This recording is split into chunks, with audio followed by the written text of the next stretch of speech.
कर रहे हैं हम डिस्कस करने वाले हैं historical background historical background of Indian constitution. Historical underpinning और evolution of Indian constitution can be traced to many regulation and acts passed before the Indian independence. मतलब बहुत सारे एक्ट और रेगुलेशन जो है पास हुए हैं इंडिया की इंडिपेंडेंस के पहले, जिन्होंने है ना शेप किया है, इवॉल्व किया है इंडिया के जो इंडियन कॉन्स्टिट्यूशन है, इंडिया के कॉन्स्टिट्यूशन को इवॉल्व किया और शेप किया है। हम बात करते हैं सिक्वेंशली।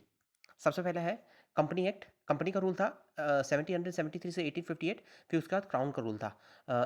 रिवोल्ट फर्स्ट इंडिपेंडेंस का रिवोल्ट हुआ 1858 में, 1857 में रिवोल्ट हुआ। उसके बाद 1858 के बाद जो रूल है 1947 तक, वो ब्रिटिश गवर्नमेंट का था और ब्रिटिश क्राउन का था। ठीक है, तो हम इस पर डिस्कस करने वाले हैं इंपॉर्टेंट टाइमलाइन। सबसे पहला 1600 में अराइवल हुआ कंपनी का। 1765 में grant of Deewani right east India company को मिला शाह आलम के द्वारा। 1773 में रेगुलेटिंग एक्ट आया। 1781 में एक्ट ऑफ सेटलमेंट आया। 84 में पिट्स एक्ट आया। 1830 में चार्टर एक्ट आया। 1833 में आया। 1853 में आया। 20 ईयर के गैप में आया। फिर रिवोल्ट ऑफ 1857 हुआ। फिर गवर्नमेंट ऑफ इंडिया एक्ट 1858 में आया। फिर गवर्नमेंट ऑफ इंडिया एक्ट आने के बाद ब्रिटिश क्राउन का रूल आ गया। तो फिर 1858 में गवर्नमेंट ऑफ इंडिया एक्ट आया। 1861, 1861, 92 एंड 1909, ये तीन जो है इंडियन काउंसिल एक्ट आए। 1861, 1892 एंड 1909।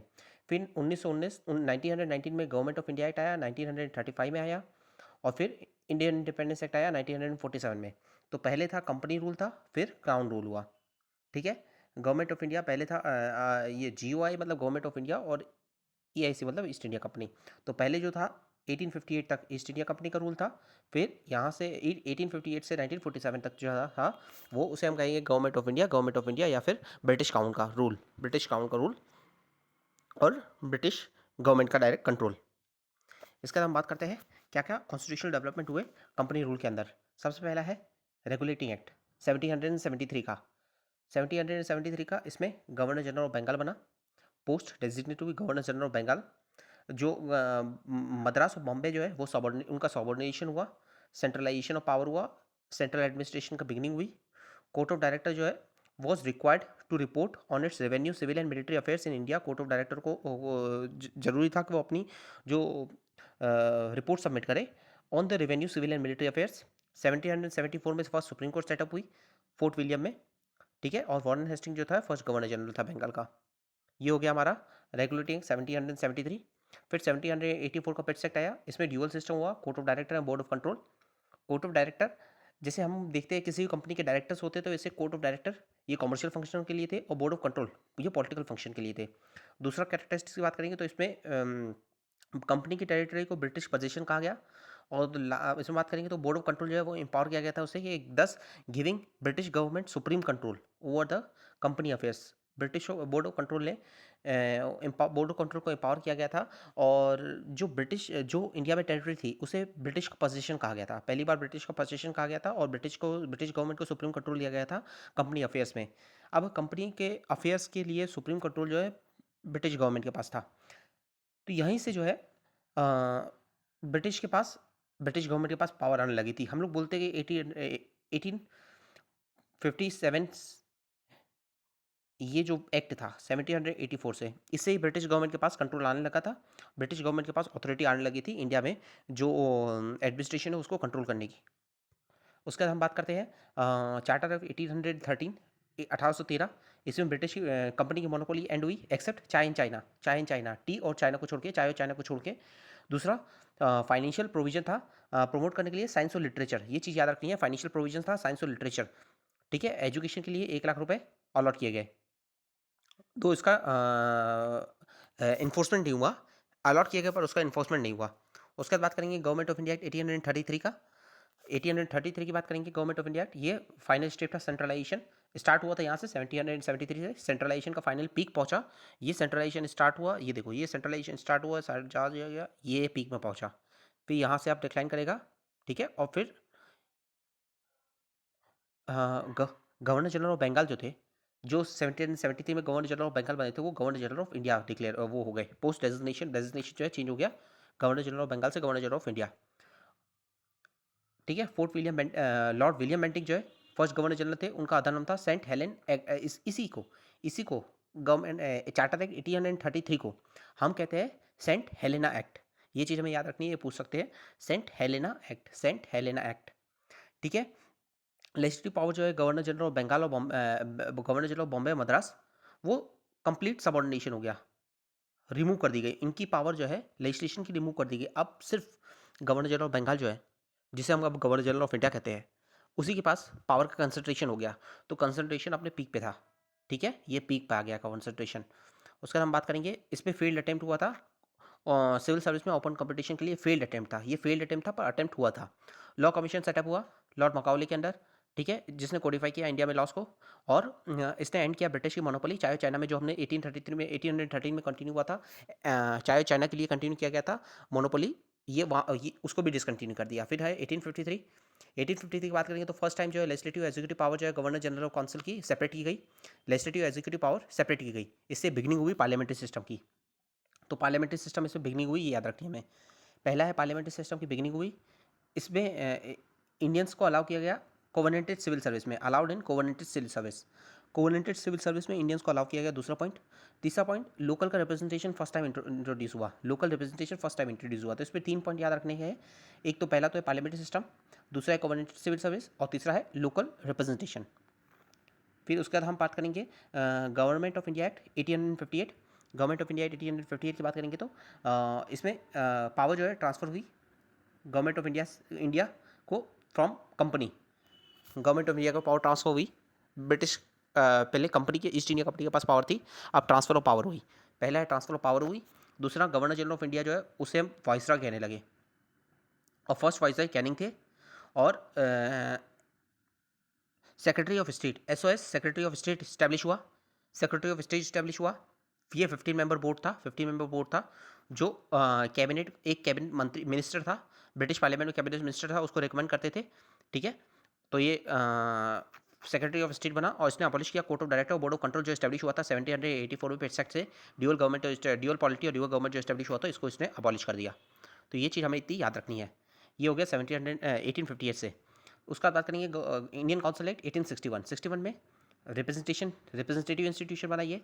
इसमें डिसेंट्रलाइजेशन को इनिशिएट किया इसने, डिसेंट्रलाइजेशन पीक पे पहुंचा था अपना 1833।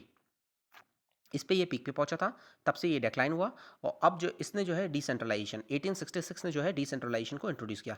हमें याद रखना है 1866 ने डिसेंट्रलाइजेशन को इंट्रोड्यूस किया, इनिशिएट किया। इसने पोर्टफोलियो सिस्टम को रिकॉग्नाइज किया। ठीक है, पोर्टफोलियो सिस्टम को रिकॉग्नाइज किया। और हमें ये भी याद रखना है कि न्यू LC जो है इस्टेब्लिश की गई, लेजिस्लेटिव काउंसिल इस्टेब्लिश की गई बंगाल, पंजाब और नॉर्थ वेस्ट फ्रंटियर प्रोविंस। तो ईस्ट में बंगाल, वेस्ट में पंजाब, और नॉर्थ वेस्ट फ्रंटियर प्रोविंस। तो एक ईस्ट में और दो वेस्ट में, एक ईस्ट में बंगाल और वेस्ट में नॉर्थ वेस्ट फ्रंटियर प्रोविंस और पंजाब, यहाँ लेजिस्लेटिव काउंसिल स्टेब्लिश की गई। उसके बाद बात करेंगे गवर्नमेंट ऑफ इंडिया एक्ट 1892। 61 हुआ, फिर 92। इसमें नॉन ऑफिशियल मेंबर की स्ट्रेंथ इंक्रीज की गई सेंट्रल और प्रोविंशियल लेवल पे, और increased function of legislative council. Example, power to discuss budget. इसमें लेजिस्लेचर जो रिप्रेजेंटेटिव थे उनकी पावर को बढ़ाया गया, वो बजट को डिस्कस कर सकते थे, बजट को डिस्कस कर सकते थे। फिर है government of India act, Indian council act. अब हम बात करेंगे इंडियन काउंसिल एक्ट 1909, 1909। इसे हम मॉडल मिंटो रिफॉर्म भी कहते हैं। इसने इंक्रीज की size provincial central legislature council की, सेंट्रलाइजेशन की। ठीक है, इसमें सेपरेट इलेक्टोरेट आया मुस्लिम्स के लिए, सेपरेट इलेक्टोरेट ये होता है कि एक इलेक्टोरल रोल बनता है जिसमें सिर्फ मुस्लिम्स का नाम लिखा होगा जो इलेक्ट करेंगे मुस्लिम को। ठीक है, मतलब एक मुस्लिम को इलेक्ट करने के लिए सिर्फ मुस्लिम पर्सन ही वोट करेंगे। तो ये हो गया सेपरेट इलेक्टोरेट। जॉइंट इलेक्टोरेट ये होता है जिसमें है ना एक इलेक्टोरल रोल बनेगा, जिसमें हिंदू, मुस्लिम, सिख, क्रिश्चियन हर रिलीजन के लोग होंगे, और वो जो है दूसरे पर एक पर्सन अपने रिप्रेजेंटेटिव को इलेक्ट करेंगे। तो ये हो गया जॉइंट इलेक्टोरेट। ठीक है, और ये सेपरेट इलेक्टोरेट जो था, इसने सेपरेट इलेक्टोरेट को इंट्रोड्यूस किया मुस्लिम के लिए। इसने इनलार्ज किया जो डेलिब्रेटिव फंक्शन है, डेलिब्रेशन मतलब डिस्कशन का, जैसे पार्लियामेंट का फंक्शन है डेलिब्रेशन का, किसी भी किसी भी ड्राफ्ट को डिस्कस करना, डेलिब्रेट करना, कंटेम्पलेट करना। तो उसने इस पावर को जो है इनलार्ज किया। मतलब ये सप्लीमेंट्री क्वेश्चन पूछ सकते थे बजट पे। इनिशियली ये हुआ था 1891 में, ये हुआ था कि आप बजट को इंट्रोड्यूस कर सकते थे, और उस पे है ना वोट की पावर नहीं थी, सिर्फ बजट को इंट्रोड्यूस कर सकते थे, बजट की पावर नहीं दी गई थी। पर उस पे मान लो कि 100 रुपये किसी एक स्कीम में लगाए, तो इस 100 रुपये का क्या कहाँ खर्चा हुआ, ये सप्लीमेंट्री क्वेश्चन पूछने की ताकत जो है पहले नहीं थी। 1909 में सप्लीमेंट्री क्वेश्चन पूछने की ताकत दी गई कि आप सप्लीमेंट्री क्वेश्चन पूछ सकते हो। तो सप्लीमेंट्री क्वेश्चन पूछने की ताकत जो है 1909 1909 में दी गई। ठीक है। और पहली बार एक इंडियन गवर्नर की एग्जीक्यूटिव काउंसिल में आया। हमने पढ़ा था कि सेपरेशन हुआ, लेजिस्लेटिव और एग्जीक्यूटिव फंक्शन का सेपरेशन हो गया था। ठीक है। सेपरेशन लेजिस्लेटिव और एग्जीक्यूटिव बॉडी का एग्जीक्यूटिव पावर का सेपरेशन हो गया था, ये हमने पढ़ लिया है। तो सेपरेशन होने के बाद लेजिस्लेटिव और एग्जीक्यूटिव फंक्शन के सेपरेशन होने के बाद लेजिस्लेशन में तो 1861 से रिप्रेजेंटेशन हो रहा था, लेकिन एग्जीक्यूटिव बॉडी में इंडियन का रिप्रेजेंटेशन नहीं था। तो फॉर द फर्स्ट टाइम जो इंडियन का रिप्रेजेंटेशन जो हुआ है वो 1909 एक्ट के बाद हुआ है। और फर्स्ट बने हैं सत्येंद्र प्रकाश सिन्हा। ठीक है, सत्येंद्र प्रकाश सिन्हा फर्स्ट इंडियन बने हैं। उसके बाद हम बात करेंगे 1919, इसे हम मॉन्टेग्यू रिफॉर्म रिफॉर्म भी कहते हैं। पहला नाम जो होता है वो सेक्रेटरी होता है और दूसरा नाम वाइसराय होता है। तो मॉन्टेग्यू जो है वो सेक्रेटरी है। ठीक है। और चेम्सफोर्ड जो है वो वाइसराय है। वैसे ही मॉर्ले जो है सेक्रेटरी है, मिंटो जो है वाइसराय है। ठीक है। आगे हम बात करते हैं। तो इसने इंट्रोड्यूस किया रिस्पॉन्सिबल गवर्नमेंट को 1919 में। दायर की आई प्रोविंशियल लेवल पे। प्रोविंशियल पे दायर की अभी आई है। प्रोविंशियल पे दायर की अभी आई है 1919 में। बाइकैमरलिज्म आया है सेंटर पे, मतलब लोकसभा राज्यसभा जैसे होते हैं वैसे ही लोअर हाउस अपर हाउस। तो बाइकैमरलिज्म सेंटर पे बाइकैमरलिज्म आया है। दायर की जो आई है प्रोविंस पे आई है। यही दायर की प्रोविंस जो आई है ये अबॉलिश हो जाएगी और रिस्पॉन्सिबल गवर्नमेंट आ जाएगी 1935 में। तो अभी जो है 1919 में 1919 में दायर की आई है प्रोविंशियल लेवल पे। ये दायर की जो है प्रोविंशियल लेवल पे अबॉलिश हो जाएगी 1935 में। और 1935 का एक्ट जो है ना वो दायर की लाएगा सेंट्रल लेवल पे, पर वो इम्प्लीमेंट नहीं होगी। याद रखना है, दायर की जो है प्रोविंशियल लेवल पे 1919 में आई है, सेंटर पे नहीं आई है, प्रोविंस में आई है। बाइकैमरलिज्म आया है सेंट्रल लेवल पे, बाइकैमरलिज्म आया है। Direct election first time use हुआ है। ठीक है। रिप्रेजेंटेशन फर्स्ट टाइम हुआ था 1892 में, रिप्रेजेंटेशन का आया था। मतलब इसमें इलेक्शन मेंशन नहीं किया था, 1892 में इलेक्शन टर्म को मेंशन नहीं किया था। इनडायरेक्ट इलेक्शन हुआ था। इनडायरेक्ट इलेक्शन हुआ था 1909 में। डायरेक्ट इलेक्शन हुआ है 1919 में। तो ये हमें याद रखना है कैसे इवॉल्व हुआ है, कैसे प्रैक्टिस इवॉल्व हुई है। पहले रिप्रेजेंटेशन हुआ 1892 में रिप्रेजेंटेशन आया। ठीक है, नॉमिनेशन के थ्रू रिप्रेजेंटेशन हुआ, इलेक्शन का टर्म टर्म का यूज़ नहीं किया गया था। इनडायरेक्ट इलेक्शन आया 1909 में। 1919 में जो है फर्स्ट टाइम डायरेक्ट इलेक्शन आया है। Direct election. इसके अलावा कम्युनल रिप्रेजेंटेशन को एक्सटेंड किया गया। ठीक है, किसको किसको, सिख को, इंडियन क्रिश्चियन को, एंग्लो इंडियन को, यूरोपियन को। इसने इस्टेब्लिश किया है पब्लिक सर्विस कमीशन और स्टैट्यूटरी कमीशन को इस्टेब्लिश किया इसने। उसके अलावा हम बात करेंगे गवर्नमेंट ऑफ इंडिया एक्ट 1935 की। गवर्नमेंट ऑफ इंडिया एक्ट 1935 की बात करेंगे तो इसमें फेडरल ऑल इंडिया फेडरेशन, जिसमें प्रोविंस और प्रिंसली स्टेट दोनों रहेंगे, प्रोविंस और प्रोविंसली स्टेट दोनों रहेंगे। ठीक है। इसके पास 3 लिस्ट थी। 3 लिस्ट पे डिवीजन हुआ, एक तो फेडरल लिस्ट, प्रोविंशियल लिस्ट और concurrent list. Federal list, provincial list और कंकरेंट लिस्ट। ठीक है। रेजिडुअरी पावर जो है वो यहाँ इस केस में जो है वाइसराय के पास थी। ये याद रखना है हमें, रेजिडुअरी पावर जो है वाइसराय के पास थी। आज हम देखते हैं तो रेजिडुअरी पावर जो है सेंट्रल गवर्नमेंट के पास है, प्रेसिडेंट के पास नहीं है। पर उस टाइम पे जो है रेजिडुअरी पावर जो थी वो वाइसराय के पास थी। ठीक है, ये हमें याद रखना है। तो रेजिडुअरी पावर यहाँ फेडरलिस्ट, प्रोविंशियलिस्ट और कंट्री लिस्ट 3 लिस्ट थी। अबॉलिश किया इसने, दायर किया, अबॉलिश किया, प्रोविंस पे दायर किया, अबॉलिश किया, प्रोविंस पे दायर किया आई थी 1919 से, अबॉलिश हुई 1935 में। बाइकैमरलिज्म आया, प्रोविंस पे बाइकैमरलिज्म आया। सेंटर पे बाइकैमरलिज्म 1919 में आया था, प्रोविंस में बाइकैमरलिज्म 1935 में आया। तो पूरा रिवर्स हो गया। उसके अलावा इसने कम्युनल एक्सटेंड किया है कम्युनल रिप्रेजेंटेशन को। डिप्रेस क्लास को, वुमेन को, लेबर को भी इंक्लूड किया इसने। डिप्रेस क्लास, वुमेन और लेबर। उस पर तो 1909 में सिर्फ मुस्लिम के था, फिर मुस्लिम से एक्सटेंड हुआ 1919 में, एक्सटेंड हुआ है Sikh, Indian Christian, Anglo Indian और यूरोपियन। और 1935 की बात करेंगे, 1935 की बात करेंगे तो इसमें डिप्रेस क्लास, वुमेन और लेबर को भी इंक्लूड कर दिया। और इसमें एस्टेब्लिशमेंट हुआ है फेडरल कोर्ट का और आरबीआई का।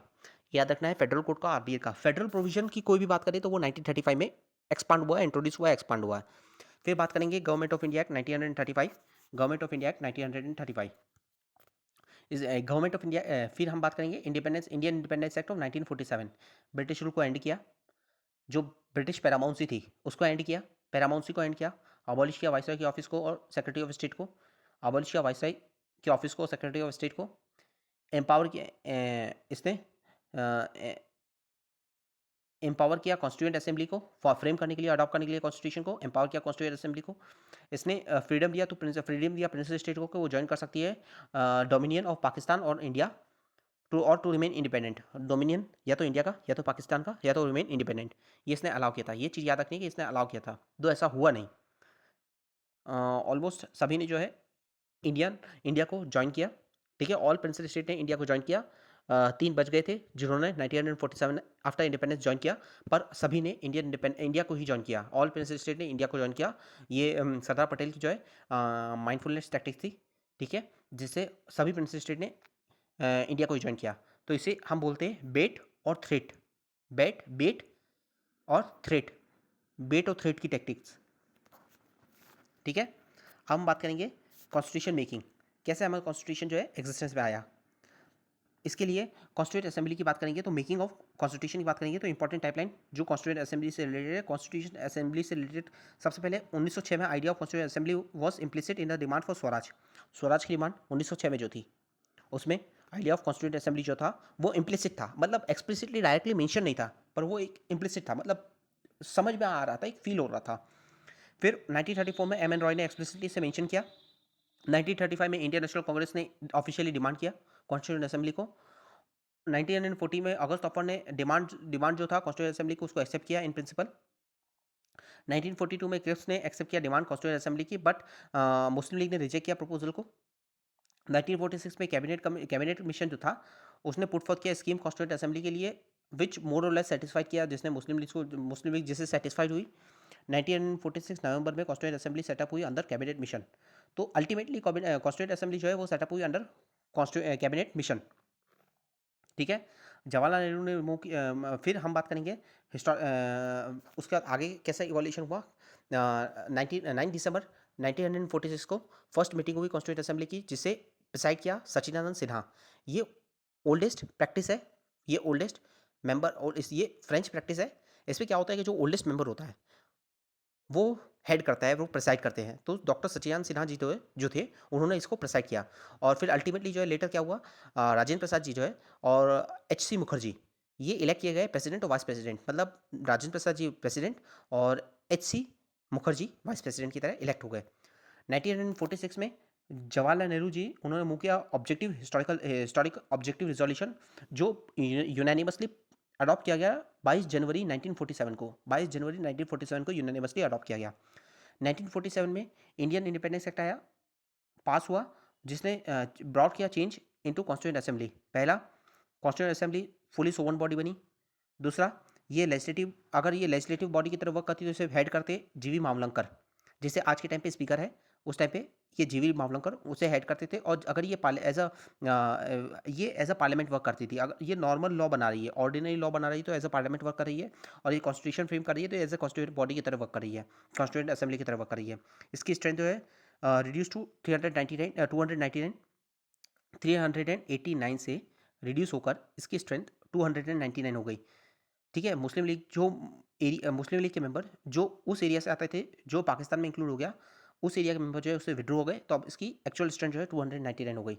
फिर 26 नवंबर 1949 में motion on the draft of constitution was declared as pass. Constitution adopt हुआ 26 नवंबर 1949 को, constitution adopt unite and give to our self. फिर 26 जनवरी 1950 को ये इन्फोर्समेंट में आया। रीज़न क्या था 26 जनवरी का, क्योंकि पूर्ण स्वराज जो है 26 जनवरी 1930 को लाहौर सेशन में, आफ्टर लाहौर सेशन हुआ था 1929 में, लाहौर सेशन हुआ था दिसंबर में। ठीक है, तो 26 जनवरी 1930 में रावी नदी के किनारे रिवर फ्लैग होस्टिंग हुई थी 26 जनवरी को, इसलिए हमने कॉन्स्टिट्यूशन को इन्फोर्स किया इस डेट पे 26 जनवरी 1950। ये हमारा हो गया। अब हम बात करेंगे India proclaimed India as a independent sovereign republic. Objective resolution इस पर क्या क्या था, तो पहला तो इसने कहा कि इंडिया जो है वो सॉवर्न है, इंडिपेंडेंट है, रिपब्लिक है। इस पर डेमोक्रेटिक नहीं था, ये चीज़ हमें याद रखनी है कि इसमें डेमोक्रेटिक मेंशन नहीं था, डेमोक्रेटिक टर्म मेंशन नहीं था। ठीक है, सोवन इंडिपेंडेंट और रिपब्लिक था, डेमोक्रेटिक नहीं था। पहले याद रखना है डेमोक्रेटिक नहीं था। दूसरा, all power and authority derive from people, people जो है सोर्स थे। Justice social economical political justice थी। इक्वालिटी की बात करेंगे तो equality of status opportunity and before law, equality of status opportunity and before law, equality of status opportunity and before law. अभी हम बात करते हैं तो अभी हमारे प्रियम्बल में sovereign social secular democratic republic, sovereign social secular democratic republic, ये सीक्वेंस हमें याद रखना है। Sovereign social secular democratic republic, justice liberty equality fraternity dignity. Justice में social economical political justice, liberty of thought expression belief faith and worship, justice liberty, equality of status and opportunity है। उस time पे equality of status opportunity and before law भी था। अभी ये before law जो है ये अभी हमारे प्रियम्बल में नहीं है, ये हमारे आर्टिकल में है, फंडामेंटल राइट्स में है, आर्टिकल 14 में। ठीक है। उसके अलावा है freedom of thought expression belief faith worship vocation association action subject to law and public morality. उसके अलावा adequate safeguard for minorities and backward and tribal areas depressed and other backward class के लिए। प्रमोशन हुआ peace of welfare का, promotion peace of welfare का। तो ये सब है ऑब्जेक्टिव रिजोल्यूशन, ये हमें पूछ सकते हैं। तो हमें मोस्ट इंपॉर्टेंट चीज़ याद रखनी है इसमें, तो एक पहला डेमोक्रेटिक मेंशन नहीं है, सेकुलर मेंशन नहीं है, सोशल मेंशन नहीं है। ठीक है। और इक्वालिटी में इक्वालिटी ऑफ लॉ, इस पर इक्वालिटी बिफोर लॉ ये एडिशनल है। ठीक है। और फ्रीडम में भी जो है ये वोकेशन एसोसिएशन ये सिर्फ हमारे ये जो है हमारे उसमें मेंशन नहीं है प्रियम्बल में। ठीक है। तो प्रियम्बल से क्या डिफरेंस है इसमें, ये हमें चीज़ याद रखनी है, क्योंकि इसी का फर्दर एडवांसमेंट हुआ है और इंडियन प्रियम्बल जो है इससे इंस्पायर्ड है। ठीक है। उसके बाद बात करेंगे कंपोजिशन, कॉन्स्टिट्यूंट असेंबली की कंपोजिशन की बात करेंगे तो इसकी स्ट्रेंथ पहले 389 थी जैसे मैंने बताया, फिर घटकर 296 हो गई। नहीं, पहले 389 थी जिसमें 296 जो थी सीट थी वो थी ब्रिटिश इंडिया के लिए, और 93 सीट्स थी प्रिंसली स्टेट के लिए। फिर ये घटकर कितनी हो गई, टोटल सीट्स 299 हो गई, 389 से 299 हो गई जब मुस्लिम लीग इंडिया का पार्टीशन हो गया और मुस्लिम लीग के मेंबर जो है उन्होंने विड्रॉ कर लिया। ये पार्टली नॉमिनेटेड थी और पार्टली इलेक्टेड थी, याद रखना है, पार्टली इलेक्टेड थी पार्टली नॉमिनेटेड थी, ना कंप्लीटली नॉमिनेटेड थी ना कंप्लीटली इलेक्टेड थी, दोनों का मिक्सचर था। तीसरा फैक्ट ये याद रखना है कि इस पे रिप्रेजेंटेटिव सभी सेक्शन के थे, हिंदू मुस्लिम सिख पारसी। महात्मा गांधी इसके पार्ट नहीं थे, ये चीज़ हमें याद रखनी है, गांधी जी इसके पार्ट नहीं थे। अब देखो मेजर कमिटीज़ की बात करेंगे, constituent committees of the constituent assembly, major committees की बात करेंगे तो 8 मेजर कमेटी है। Union committee, union power committee है जिसको Nehru ji, union constitution committee इसके भी head Nehru ji, provincial committee constitution की का हेड थे सरदार पटेल, ड्राफ्टिंग के अम्बेडकर, एडवाइजरी जो थी उसके भी पटेल थे, सरदार पटेल थे। रूल और प्रोसीजर की बात करेंगे तो राजेंद्र प्रसाद थे, रूल और प्रोसीजर राजेंद्र प्रसाद थे। स्टेट की जो कमेटी थी, स्टेट्स कमेटी थी, उसके हेड थे जवाहरलाल नेहरू, और स्टीयरिंग कमेटी थी उसके राजेंद्र प्रसाद। तो राजेंद्र प्रसाद के लिए 2 कमेटी याद रखनी है, पहला तो एक है रूल्स और दूसरा स्टीयरिंग। तो रूल्स जो है हमें स्टीयर करते हैं, रूल्स हमें गाइड करते हैं, तो रूल और स्टीयरिंग कमेटी दोनों के राजेंद्र प्रसाद थे। और नेहरू जी तो थे वो union power committee, union constitution committee और स्टेट कमेटी इसके नेहरू जी थे। अम्बेडकर ड्राफ्टिंग कमेटी के थे, और सरदार पटेल जी जो थे वो थे प्रोविंशियल कमेटी, प्रोविंशियल और एडवाइजरी, प्रोविंशियल एडवाइजरी के थे। उसके अलावा माइनर टोटल जो है माइनर कमेटी की बात करेंगे टोटल 15 थी नंबर में, पर इंपॉर्टेंट वन जो है वो है फाइनेंस और स्टाफ थी और लिंग्विस्टिक प्रोविंस कमेटी थी। और उसके अलावा हम बात करेंगे, ये इंपॉर्टेंट है, ये पूछ सकता है कभी भी कि जो कॉन्स्टिट्यूंट असेंबली थी इसके मेंबर जो थे उस पर ड्राफ्टिंग कमेटी थी उसके मेंबर कौन कौन थे। तो ड्राफ्टिंग कमेटी के हम अगर मेंबर्स की बात करेंगे तो इसमें हमें याद रखना है कि सबसे पहला है अंबेडकर, चेयरमैन अंबेडकर। उसके अलावा N G Ayyangar, Ayyangar, Iyer, Munshi, Saadulla, Saadulla, N M Rao and K T Krishnamachari, Krishnamachari, Krishnamachari, Ayyangar, Ayyangar, Krishnamachari, Iyer, Munshi, KAAM, K Krishnamachari, Iyengar, Iyer, Munshi, काम, सादुल्ला, सादुल्ला और NM राव। तो SR काम, SR काम, सर काम, SR काम, S से सादुल्ला, R से MN राव, K से कृष्णमाचारी, A से अयंगर, A से अय्यर और M से मुंशी। और उसके अलावा चेयरमैन भीमराव अंबेडकर, अंबेडकर जी। तो ये हो गया सर काम, ये हमारा हो गया कॉन्स्टिट्यूंट असेंबली के। उसके बाद बात करेंगे एडवाइजरी कमेटी की बात करेंगे तो एडवाइजरी कमेटी में हमें याद रखना है इंपॉर्टेंट कमेटीज़ जो थी, पहली थी फंडामेंटल राइट्स के लिए इसके JB कृपलानी जी थे, वो हेड थे JB कृपलानी। माइनॉरिटी के लिए Mukherjee, minority Mukherjee. North east frontier tribal area और असम को Assam excluded and partially excluded area, north east frontier tribal area and Assam excluded and partially excluded area Bardoli committee, GD Bardoli. और excluded and partially excluded area other than Assam के लिए AV Thakkar. तो आसाम को छोड़ के जो एरिया है partially excluded area, other than Assam को छोड़ के जो एक्सक्लूडेड और पार्शियली एक्सक्लूडेड एरिया है उसके लिए ठक्कर जी AV ठक्कर जी। नॉर्थ ईस्टर्न फ्रंटियर के लिए और आसाम के लिए, इसके लिए बारडोली जी। माइनॉरिटी के लिए मुखर्जी। और फंडामेंटल राइट्स हमें दे के कृपलानी जी ने हमारे ऊपर कृपा की है, तो कृपलानी जी फंडामेंटल राइट्स के लिए कृपलानी जी, ठीक है। उसके बाद हम बात करेंगे क्रिटिसिज्म की। तो कॉन्स्टिट्यूंट असेंबली के क्रिटिसिज्म की बात करेंगे तो सबसे पहला ये रिप्रेजेंटेटिव बॉडी नहीं है, क्योंकि मेंबर जो है डायरेक्टली इलेक्टेड नहीं थे। मेंबर जो है डायरेक्टली इलेक्टेड नहीं थे, पहला पॉइंट यही याद आता है, मेंबर जो है डायरेक्टली इलेक्टेड नहीं थे। ये एक सोवरेन बॉडी नहीं थी, क्योंकि इसे क्रिएट किया था ब्रिटिश गवर्नमेंट ने। इसे बहुत ज़्यादा टाइम लगा था, 2 ईयर 11 मंथ 18 डेज, ठीक है। तो ये टाइम लगा था बहुत ज़्यादा। उसके अलावा कांग्रेस डोमिनेट कर रही थी, कांग्रेस जो है सिंगल डोमिनेटिंग पार्टी थी उस टाइम पे, तो कांग्रेस सभी मेंबर कांग्रेस में ही थे, तो ऑलमोस्ट कांग्रेस डोमिनेट करेगी। पर ये क्रिटिसिज्म बताया जाता है, कई लीगल एक्सपर्ट जो है, ये हमें अपने क्रिटिसिज्म नहीं लिख रहा है कि हमारे हिसाब से, ये जो लीगल लिमिनरीज थे और लीगल एक्सपर्ट्स थे, डिसिप्लिन एक्सपर्ट्स थे, उनकी ये क्रिटिसिज्म है कि डोमिनेट कर रहे थे, कांग्रेस डोमिनेट कर रही थी। इसे डोमिनेट किया जाता था लॉयर और पॉलिटिशियंस, उस टाइम पे लॉयर और पॉलिटिशियन जो है इसे डोमिनेट कर रहे थे इस बॉडी को। उसका लास्ट ये डोमिनेटेड बाई हिंदू कम्युनिटी, ठीक है, हिंदू कम्युनिटी डोमिनेट कर रही थी। तो ये सम ऑफ द क्रिटिसिज्म है जो हमें ध्यान में रखने हैं। ये हमारा हो गया कंप्लीट।